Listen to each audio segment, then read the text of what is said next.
Өмірбек Бабановтың Онадырда айтылған сөзі бір топ қырғыздардың ачусын келтірді, ашық айтқанда. Бирок мындай да, эгерде эмоциясы жоқ қарасақ, биринчи экспертиза боюнча козголгон, эки улуттарды бөлүү, ушундай бир чакыруу айтылган деп козголгон. Бирок андан кийинки экспертизаларда, андан кийин да экспертизалар болду да, эксперттер чогулуп, андай болгон эмес. Бул чындыгында жөн эле эмоция менен айтылган сөздөр болгон деп башка экспертизаларда чыккан.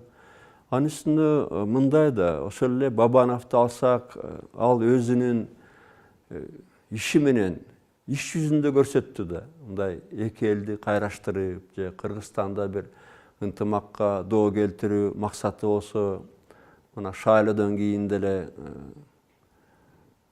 бир тополоңду баштаса болмок да. Тополоң соколоңду. Ошондуктан ал иш жүзүндө көрсөттү, Кыргызстандын ынтымагы ал үчүн абдан ыйык нерсе экенин. Ошондуктан керек болсо ынтымак үчүн саясаттан да кетем деп туруп, депутаттык мандатын да өткөрүп берди. Анан ачык айтканда дагы бир иш козголгон да. Канат Исаев боюнча мындай акча алган,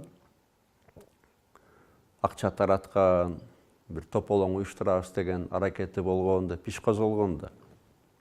Билесиң аны деле. Анан ал жерде дагы Бабановдон изи бар деген сөз айтылган. Бирок ал Канат Исаевдин ишинде Бабановдон эч кандай изи чыккан жок. Мүмкүн Канат Исаев өзү эң баштык калганбы? Ушулуп азыр Канат Исаев парламентте деле жүрөт да. Эч кандай менимче азырга бийликтин дооматтары деле жок да. Мен мунун баарын декабрда эле көргөм. Ошондуктан декабрда эле жаңы президент Сооронбай Жээнбековго айткам, ушу Бабанов момундай кадамдарга барып атат. Өзгөчө январда айткам, мына депутаттыгынан да кетти.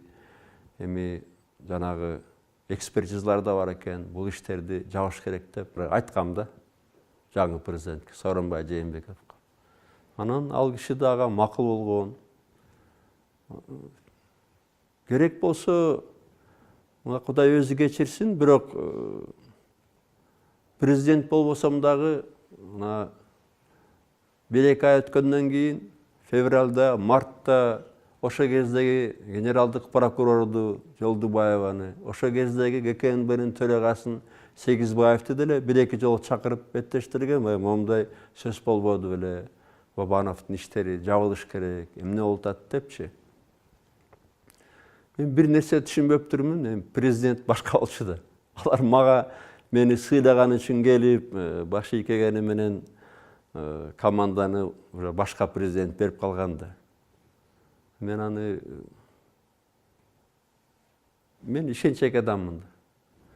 Анан кийин мына күбө да бар керек болсо. Мартта бир жолу Руслан Казакбаев келип калыптыр, ал мага көп келип атты да, момундай болуп атпайбы эми бул чындыгында экспертизалар момундай чыкты.